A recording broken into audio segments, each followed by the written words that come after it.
Hey everyone, I'm Ryan Barlin, the Principal Solution Architect on the Blue Ally side of the house. Thank you so much for taking the time during everyone's busy schedule to join us today for our session on a unified approach to Secure Access Service Edge, otherwise known as SASE. So this presentation, it's a joint effort by HPE Aruba and Blue Ally. A quick note on Blue Ally, we're an enterprise IT solution and service provider that endeavors to solve complex problems for businesses of all different sizes. It's my pleasure to extend a warm welcome to all the attendees who have taken the time today. We have quite a few from various countries from all over the world, so I definitely appreciate everybody's time. Before we did start, allow me to introduce our actual speaker today, who'll be guiding through us through this approach through SASE. So our speaker is from HPE Aruba. His name is Anthony Holland. He's a seasoned system engineer with over 15 years of experience, both in systems implementation for all different vectors, private corporations, education institutions, as well as the U.S. government. He holds top certifications across networking, and we're very happy to have him to share his insights today through SASE. Just a little bit of housekeeping. So while Anthony goes through his presentation, we'll learn more about the benefits of unified SASE network, and we'll explore the components of unified SASE that include SD-WAN and SSE. In addition, he'll share practical tips and engage in discussions that will undoubtedly leave us with valuable takeaways. Throughout the session, we encourage you to participate by asking any questions. We have a Q&A section.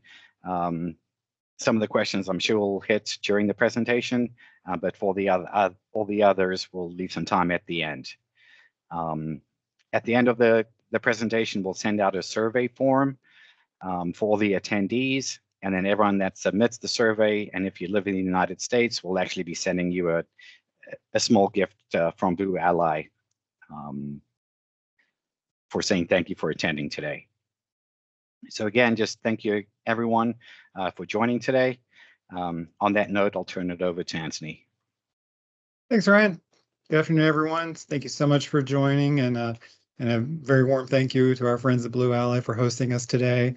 Like I said, my name is Anthony Holland. I'm the Channel SC for HPE Aruba Networking, based out of Northern Virginia, supporting Blue Ally. And today we're going to talk to you guys about our awesome new SASE solution, which is really becoming the main focus for us this year, I'd say, and as a really transformative technology that is really changing the way we think about networking, especially for remote users in this day and age where we're all in this post-pandemic society, right? So with that, I'm just going to go through a little bit first, as for those on the call who may not be as familiar with Aruba, what we're all about. We are the networking division of Hewlett-Packard Enterprise.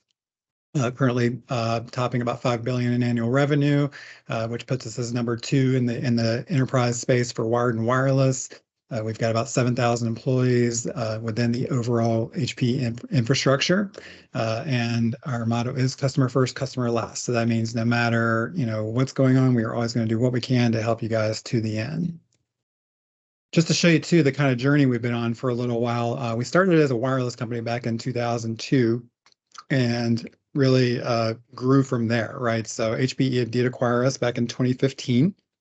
And from there, our portfolio really exploded in terms of diversity.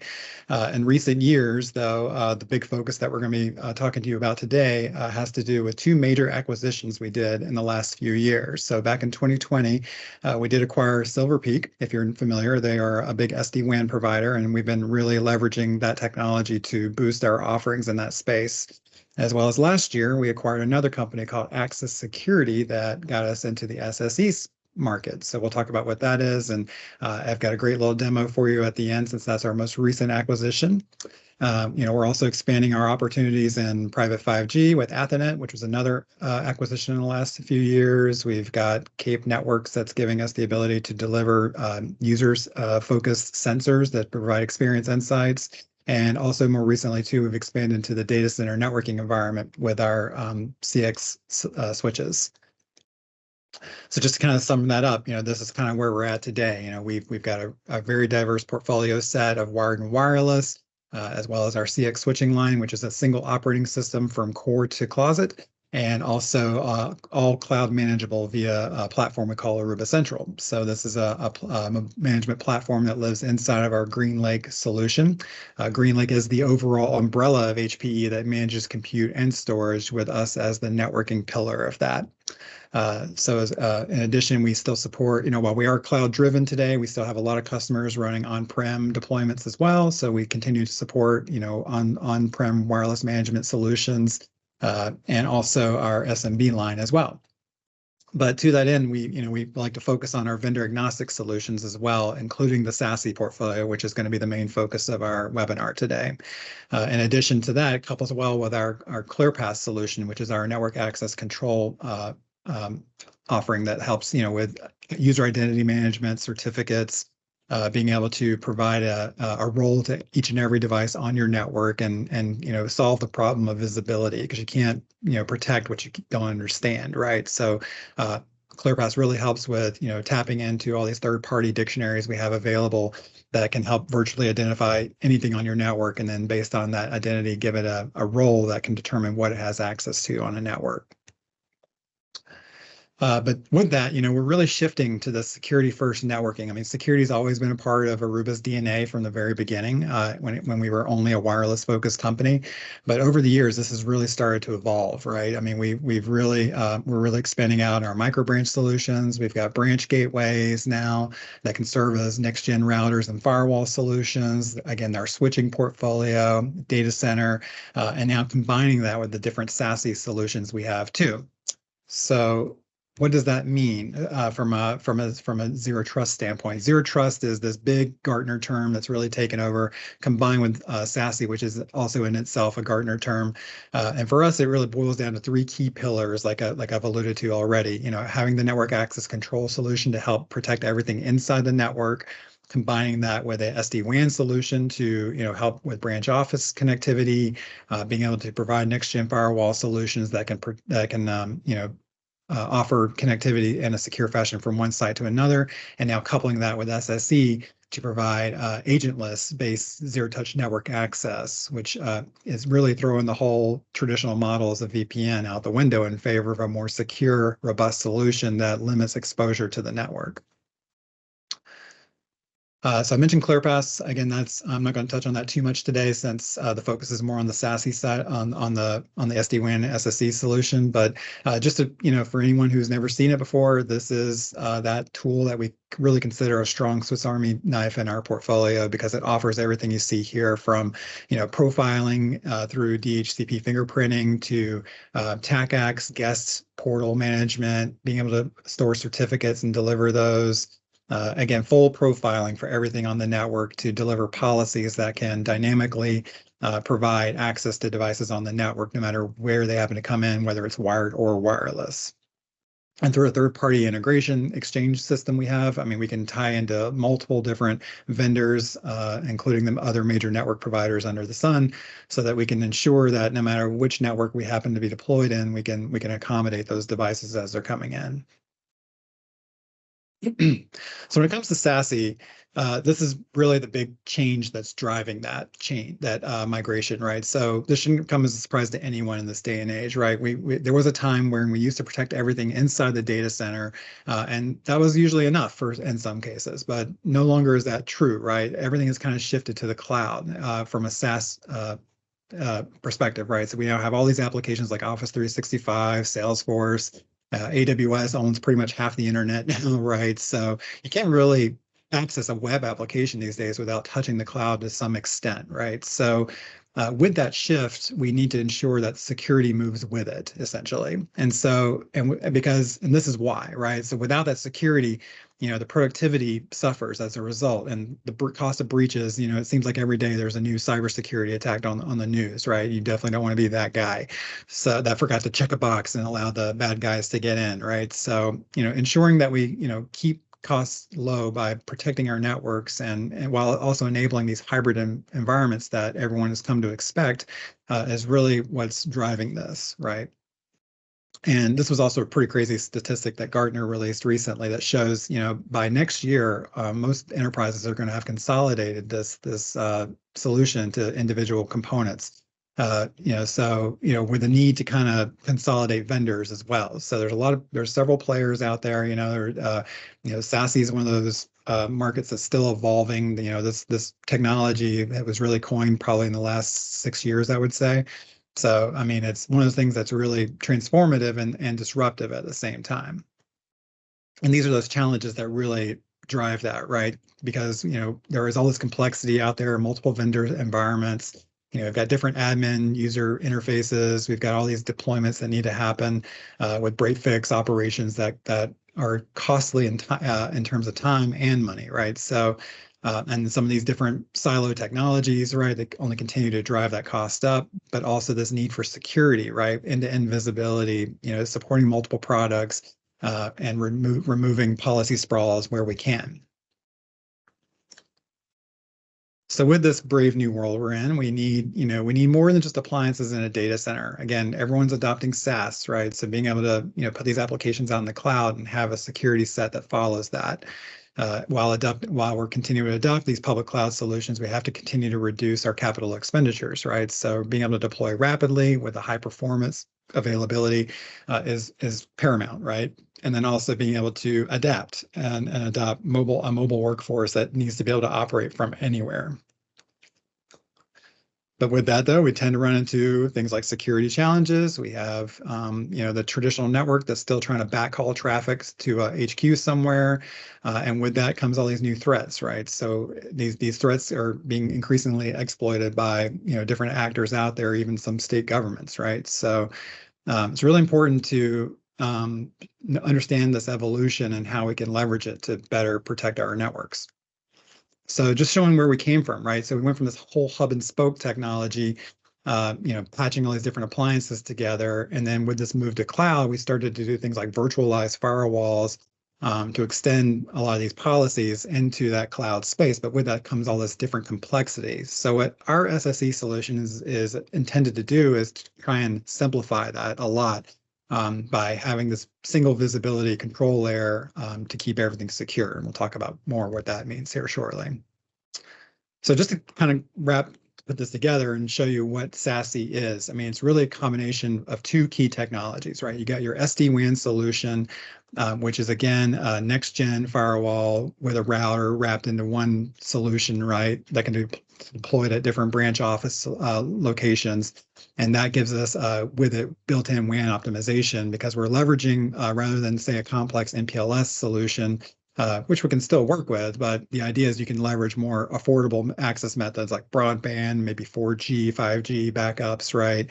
And our own access solution can also provide a provider layer for that to route the traffic, right? So with that, we can accelerate our SaaS adoption and improve delivery with caching and stuff.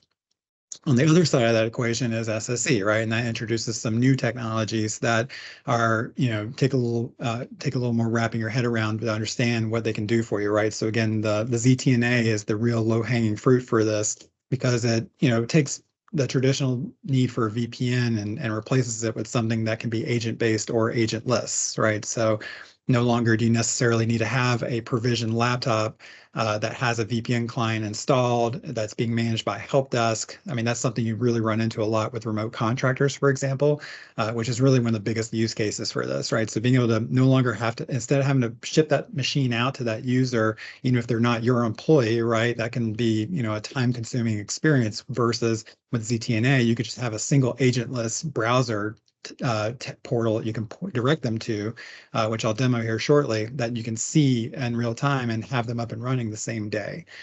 In addition to that, we have SWG, Secure Web Gateway, that gives us the ability to do full traffic filtering. So being able to block access to websites that or countries that just aren't on the allow list, right, based on company policy. And that also integrates well with the SD-WAN solution so that, even if you can't do full SSL inspection, if we're routing traffic through a particular location, we can tie it to the access solution and filter that traffic accordingly. And finally, CASB, Cloud Access Security Broker, gives us the ability to, protect protect against what's called DLP, digital loss prevention, where we're preventing data exfiltration to third-party websites like Dropbox, or we want to restrict access to SharePoint, right? Being able to go down to the file level and say if a file is PII, we make sure that that particular file can't be uploaded or downloaded or as needed. So yeah, it's a lot of options there with this. So just to kind of show how it ties together in our portfolio, right? So again, we have these two sides of that equation. And so with the SD-WAN solution, that gives us the what we brand as Edge Connect. So Edge Connect is kind of a family more than just a single product, right? But it ties together our SD-WAN solution with our SD branch deployment model, which leverages our mobility gateways, and also our microbranch solution, which is a single AP solution that can extend corporate access to a particular location, whether that's somebody's home or maybe a very small office that only needs a single AP. On the other side of that equation is the technologies that I just went over that make up SSE, with a digital experience monitoring platform to wrap that together. And the cool thing about this is it's flexible, right? You can deploy SD-WAN or SSE or both, right? They work really well hand in hand to create that unified SASE architecture. But at the same time, we have customers that go from one side of the equation or the other, and the hope is they will kind of meet in the middle. And while we are now able to offer this as a full stack solution, we also understand there's a lot of other providers out there, right? So we want to make sure there's flexibility to, integrate with other solutions that may already be in place. Chief among them, Zscaler, Netskope, Palo Alto, right? So those are the big competitors to the SSE solution, especially. But our SD-WAN solution will play well with all of them, right? It's not a matter of if you have our stuff, you can't integrate with these other providers. It's just simply not the case. So, yeah. But the goal is with the acquisition of Access that we can now be a little more independent and that we can now offer it as a full stack solution. Again, trying to help customers that want to unite under one roof, essentially. So again, the SD-WAN platform, the goal with it is to be able to replace traditional components like standalone firewalls, WAN optimization devices, routers, what have you. Kind of combine that into a single solution that can be deployed either physically, we can deploy it virtually, you can deploy it in the cloud like AWS, and you get these performance enhancements that kind of enable what they call business intent overlays, which is really just a fancy name for QoS policies to help ensure that certain traffic gets routed the way it's supposed to. All managed via a single pane of glass solution we dubbed the orchestrator. And the boost component, which is optional, gives you the WAN optimization component to be able to help optimize that traffic across different links and stuff in an active fashion. Just a quick eye chart portfolio slide. Again, you'll get a copy of this. So just to see that this Edge Connect originally kind of started as an enterprise-focused solution, but over the last few years, we've really been working hard to put out new hardware components that can accommodate smaller shops, right? So with more limited bandwidth capabilities. So Boost giving you the ability to go up to what's needed based on your particular needs. And so the hope is with that, by using this, we can steer these apps intelligently, make sure that we can break out connections directly to different SaaS applications without having to reroute through some HQ data center, right? The idea being that instead of having to go all the way around just to get to this one place that's right there, you can just go straight to it in a way that's secure and also optimized from a traffic standpoint. With that will improve, and hopefully that the goal being to improve the performance of those applications overall while implementing a consistent security policy across the board that can scale to multiple branch locations wherever they happen to be. So just to wrap up the SD-WAN side of this, these are some of the key use cases to look at when looking at deploying it, right? So again, we're trying to support these cloud-first initiatives, right, where we're building our operations around SASE, which is a journey, right, as you'll see here at the end. It's not something that can happen overnight because it's a fundamental shift in the way we're handling traffic, right? So we understand there's a phased rollout approach to deploying this. At the same time, we're looking to replace traditional firewalls and routers by consolidating that hardware, so cost savings to be had there. And by doing that, the hope is too we can improve application performance, especially with some of these SaaS-focused applications and IoT devices that are becoming more and more prevalent today. So what's so different about our SSE solution? There are other providers out there. We're a little late to this space, but at the same time, our offering does offer some cool characteristics that kind of help differentiate it from the pack, as you'll see here shortly. The focus being mainly Unity, right? So again, without having to deploy multiple modules or dashboards, we can do all three tenants under one roof, ZTNA, SWG, and CASB, with a digital experience monitoring component as well. The goal for this is to simplify this policy. The policy lives under one roof as well with the applications themselves, as you'll see here on the next couple of slides. And with that, we can harmonize access all over the world because we are deployed in multiple clouds. And that's the four major clouds out there: Amazon, Azure, Google, and Oracle. And again, we can do this with or without an agent in most cases. So depending on the application and the use case, we could probably make it available via a web-based portal that once provided to the remote user who's been identified through an identity provider, whether that's Okta or Ping ID, whatever, we can talk to any of those and be able to authenticate that user and then ensure that they're getting access to only those applications that they're tagged for. So pretty cool system. So again, this kind of shows it from an architecture standpoint. So whether I'm a work from home employee or I'm a branch user, I need to get to these different SaaS applications. We can filter all that traffic as needed through SWG. We can make certain applications available, whether that happens to be in a data center that you own versus the public cloud. And that's achieved using what's called a connector. And a connector is nothing more than a simple Linux virtual machine that brokers that access from that data center to our cloud. And by doing so, it's outbound only. We're using standard 443 protocols. And it's really a game changer in that sense, because you're no longer doing inbound connections, right? So that's kind of what the problem, one of the biggest problems with VPN models is that you have to have an exposed IP address that's essentially a doorbell for a hacker to try and attack, right? So with a connector, we're basically doing outbound access only. And by doing so, we can keep applications invisible to the internet while brokering their access to a remote user that needs to get to them without the two ever needing to be come into contact. And by doing so, too, we're keeping these remote users out of your network at the same time, which is great for enhanced security posture, right? So no longer you have to worry about these BYOD devices coming into your network and wreaking potential havoc, right? And through CASB too, again, we can secure access to over 10,000 different SaaS applications that are out there. So if you name it, chances are it's in the list, and we can restrict access to it in some fashion. And just to show that architecture a different way, right? So again, whether I'm a remote user, whether I'm an employee that's got an agent installed on my machine, or I'm leveraging the SD-WAN solution at a branch office to do an IPsec tunnel to that cloud, we can broker that access in a number of ways. And because this is software, again, that lives on all the major clouds, there's really no appliances that need to be stood up. We just tie it in. You get your tenant, you tie it into the different authentication services that you have available. You define your policies, and all of a sudden now you are providing that SSE access to the applications you see on the right. And again, those connectors can live in the data center or in the public cloud and route access accordingly through different zones, right? So you can actually stack the connectors, have them highly available. So if one connector fails, the other one will pick up, or as a cluster, right? And that can broker that into different zones to actually, send traffic to a specific location, wherever that happens to be.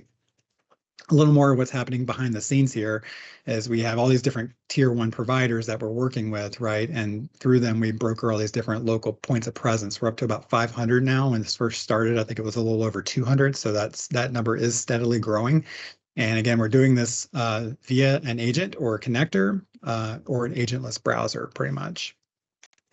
And so because this is distributed, we can do this we can add a lot of smart routing powers in the background of this, right? So this just kind of shows you, how this works. So like if I'm an agent or on a device that's somewhere around the world, and I need to connect to a server that's here in the US, right? It will look at the different paths available and determine which one is the fastest and then use it. So with that, this is a highly available solution that gives us good point of presence per session. And with that comes geo-proximity routing to give us, a good reduction in latency overall. And so with that too, we're getting this telemetry, we're getting better disaster recovery. and more redundancy with load balancing as a result. Really cool stuff. Again, we are part of this broader ecosystem, right? So, we can talk to all these different identity providers. We can work with different endpoint managers like CrowdStrike and Intune. We can talk to different SIAM tools like Splunk or different syslogging capabilities and our SD-WAN solution, as well as others out there as well. So out of the box, these are some of the things we can help address, right? Again, the VPN concentrator is, again, the lowest hanging fruit and the point in the network we recommend starting with first. If you've already got a VPN solution, that's fine, right? We're not saying rip it out immediately, but maybe start with this and start moving some remote users to it and just see how it performs, right? See how it does for your use case scenario. Maybe you've got certain applications that you just need to make a handful of them available to a contractor or something, or you've got or even your employees when they're working from home, they want to be able to quickly access a certain application that lives inside your data center. That's something you can make available in a few clicks, and they can be accessing it immediately without the need for jumping through a lot of VPN hoops. Again, as I mentioned, we can do a full SSL inspection through the agent. So that gives us the ability to, do that in-depth traffic filtering and content inspection to see what they're doing from a file access level. And because these applications are, not exposed in an inbound fashion, that gives us DDoS protection as well. So a lot of good use cases there. And to kind of further illustrate some of these key differentiators too, the powers that be came up with this kind of comparison chart that shows that what came before. They kind of coined it as ZTNA 1.0 because these are some of the things that some of the other providers out there do struggle with. So again, we're an agentless based solution, and we have an agent as well. And right out of the box, you can see right here that these are the things that we provide access to. We can give you web-based applications. We can give you SSH access to servers or switches, what have you. We can do a remote desktop. We can do Git, database, VNC, all agentless, right? Which is pretty cool. With that, we can do full SSE inspection. We can also support virtually any port and protocol through network ranges. Server-initiated flows are another big seller, right? So the ability to support like a remote call center, or perhaps being able to do server patch pushing, that's another big use case. So yeah, a lot of different things you can do with this that some other providers may struggle with. And again, like I mentioned, it's a journey, right? So we're not saying, this is something that happens overnight, right? So the goal is to start small and figure out how you can fit this into your situation and then expand it from there to kind of complete this overall transformation that's eventually could become the new normal for us, right? I mean, this is, again, an emerging technology. It's really exciting because it changes the way we access our networks today. So ZTNA, again, being the low-hanging fruit for that, or coming from the other side of the equation, being able to do this with SD-WAN, but this is showing, based on our studies, how users are approaching this, right? So most do start with SSE, or if you're already a Silver Peak customer running our SD-WAN solution, maybe this is the direction you take. So, but again, you'll get a copy of this. It's a great little roadmap to kind of help, form a little journey map or point of checkpoint, just to have some options for how to implement, right? And the ransomware is the big thing we're trying to help protect against, right? So this slide does a really good job of kind of illustrating what hackers do, how they get into your system, right? They might do a lot of reconnaissance and launch phishing exploits. So again, the ability to leverage something like this to eliminate attack surfaces by limiting exposure is really key to this, right? And then through that, we can offer least privileged access. And with a simple toggle, you can kill a user's access to those applications, right? And give us that whole server-to-server segmentation at the same time. And by the same token, too, we're preventing our data loss, right? And we're giving you visibility into different activities that happen. So if I do something that's being blocked, the system will immediately flag that, and you'll see if someone's trying to do something they're not supposed to, right? So that's really cool. So yeah, just to kind of tie things up here, again, it's one of those things where, the value that this brings to the table, is the ability to help protect the SaaS traffic across all this different data that we need to provide access to via this myriad of applications that's kind of taking the internet by storm, right? So, and by combining that with our SD-WAN solution at branches and campuses, we can further modernize these networks and kind of work hand in hand to provide a better experience for the user. And also with digital experience monitoring, we can help optimize that while further simplifying our policy overall. And just to recap, we do also support our partner ecosystem too. So, you can take any of these solutions on the right, on the left, right, combine them with what you see in the middle, and expand that as a cloud offering, whether it's through us or a third party. So, but don't take my word for it. One thing we do have out there for everybody to play with, and Edith, if you would like to put these in the chat, the links I provided. So I'm going to show you a few different resources here to kind of wrap things up and then jump into my demo. So we do have this awesome test drive site out there that launched not too long ago. This is a way to kind of kick the tires on these different solutions. So we have our SD-WAN platform. We have an SSE test drive where you can see that. And then there's a combo that kind of puts the two together. So yeah, really great. And again, you'll get copies of these links. So with that too, we have a lot of great product pages out there on our main website. We've got a YouTube channel that's always trying to showcase a lot of this new stuff. We've got the certification program I'll highlight as well. So we offer a lot of free training for this. And we're really trying to keep the barrier to entry low on this. So we just launched a brand new SSE self-paced course where you can run through that and take a web-based exam and be certified same day. So that's really cool. And then again, like I mentioned, the test drives are awesome to leverage. So before I drop my slides, we'll make sure there aren't any questions. And I've got this little QR code. If you want to scan it on the left, it gives you access to my personal home lab.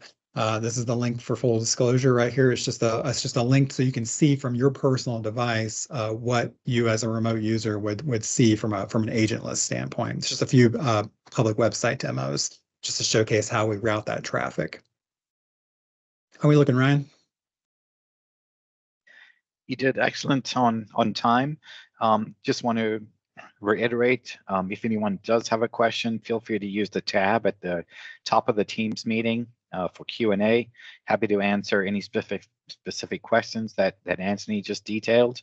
And one thing I can ascertain too is I used his personal demo earlier today, and it works flawlessly. So thanks for sharing that for everyone to use. Thank you. So this is again just a little public access thing that I have set up, but I'll show you to you what it looks like in a little more depth here as well. So let me pop out of this, and I'll drop down to my desktop to show the console. So this is the console once we're logged in. As you can see here, it's pretty streamlined. I can see quickly things that have been the last few things that were accessed. As I mentioned, everything kind of flows through this policy set of rules. And for the sake of today's demo, I keep it pretty simple, right? So I've got a few different rules here. One's for this contractor user I'm going to leverage, and he's tagged with basically a group container, and that group container determines which applications can be accessed. As you can see too, there's another one here for demo users. This is the one you're using if you scan that QR code.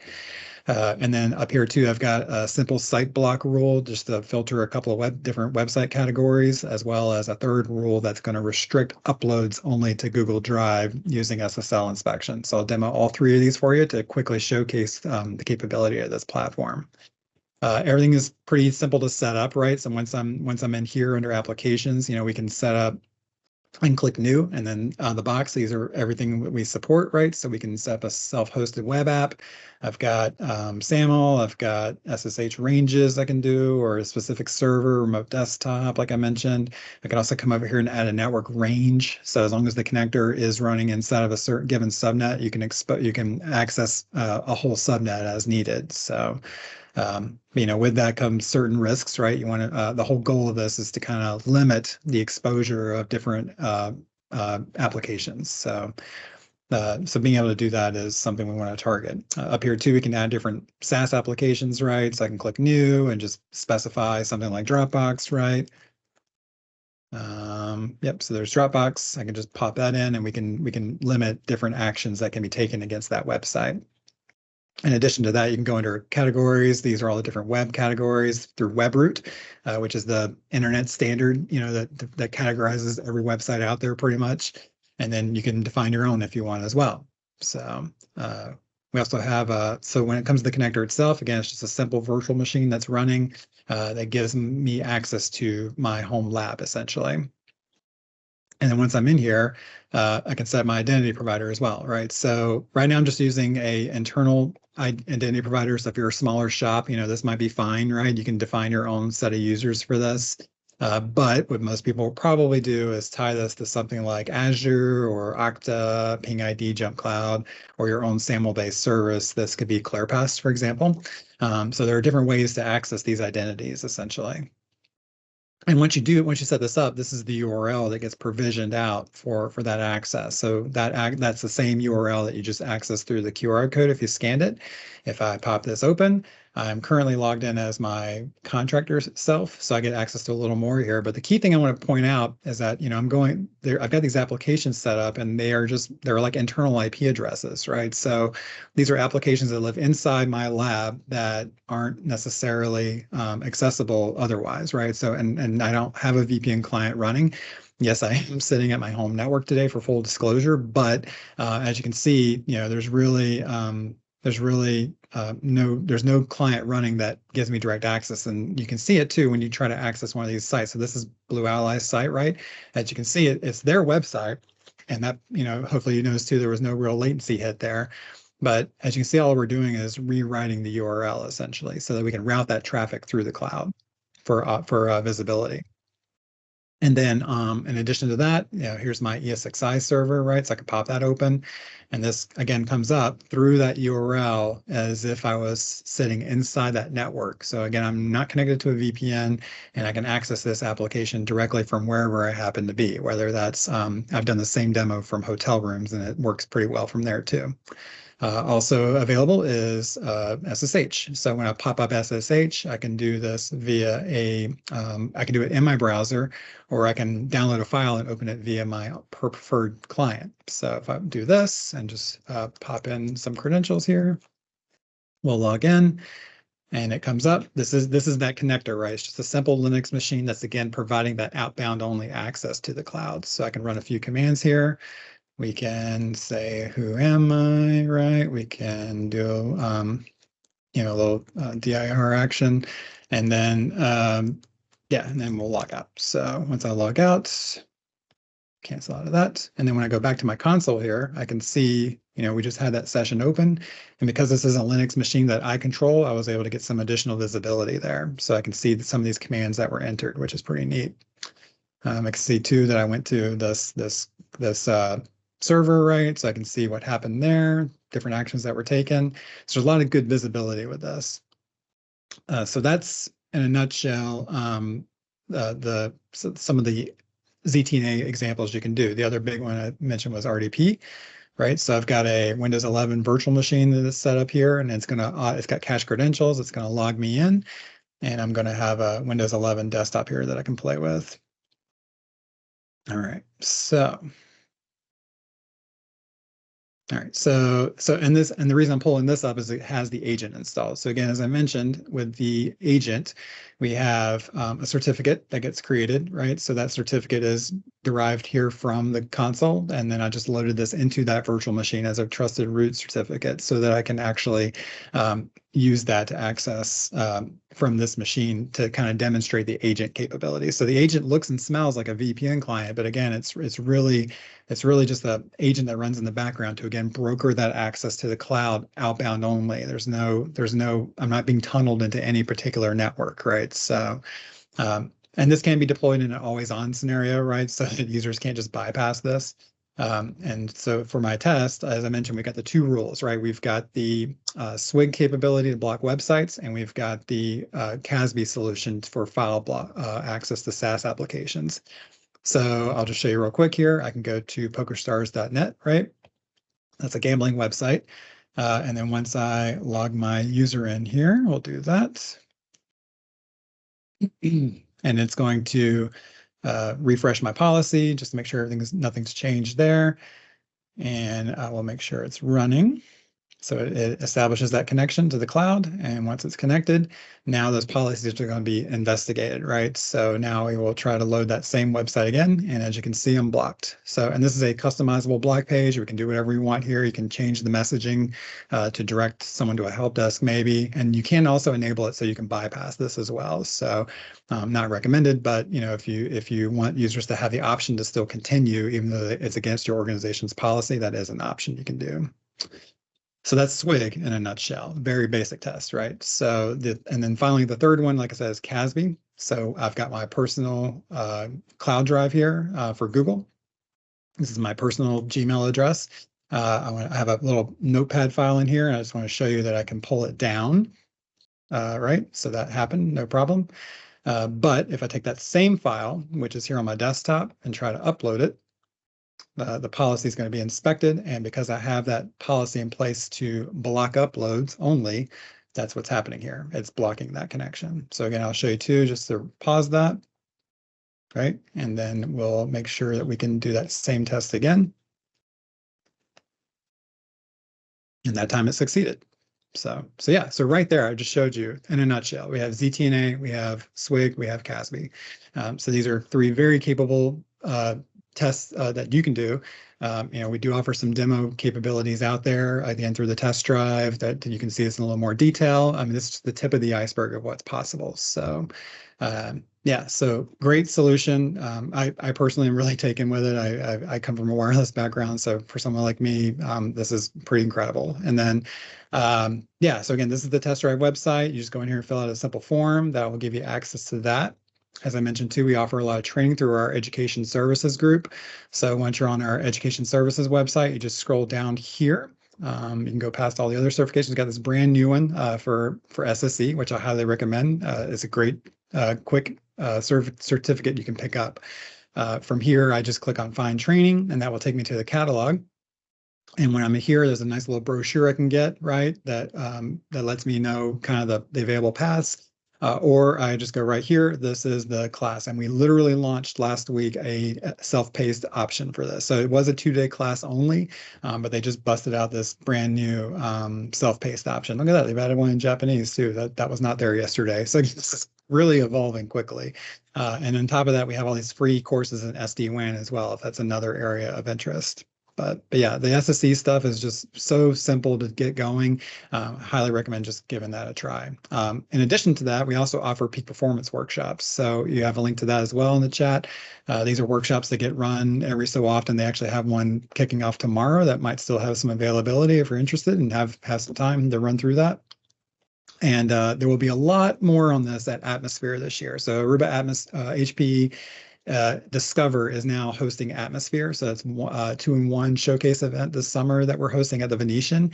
I encourage you to check that out. And there will be a huge focus on, security through SASE and AI this year. So if you've never been, it's always a good time.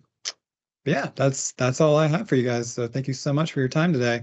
Ryan, anything else you want to add there, or anything else coming? No, just thanks, Auntie. I think that was definitely great. A lot of those slides that you had up at least hit home for me.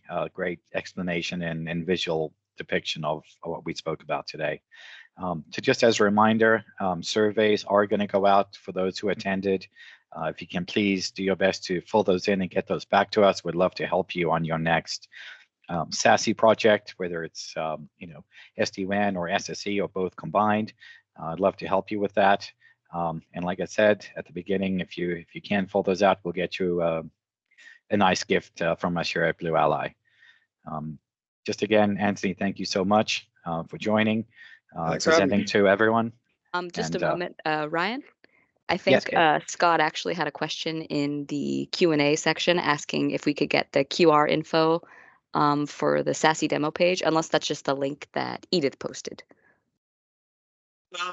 It's actually yeah, I'll grab it for you one sec. It's just a link to my personal lab. So you can see a few of those things, but yeah, I will make that available. Just one moment, or I'll pop it back up here briefly. I can do that. Perfect. No problem. Yep.